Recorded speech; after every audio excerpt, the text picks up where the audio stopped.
Vô mới.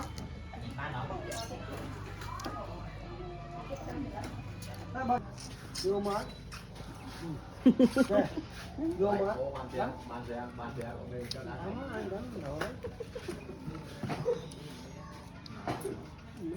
Nhiệt nhiệt khao một cái chảo rung chơi chứ.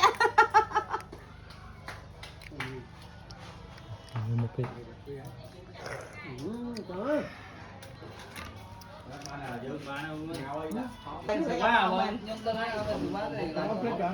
Đã quay lại ai mau mong. À đi.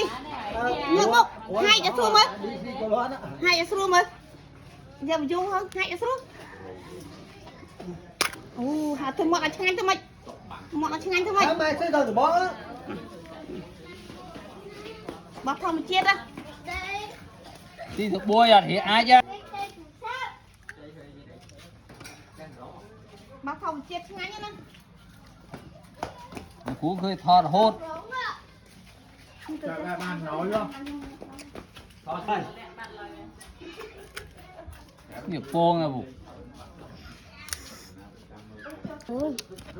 cả bò nè Cả công xin chắc là đã sợ thế nhá.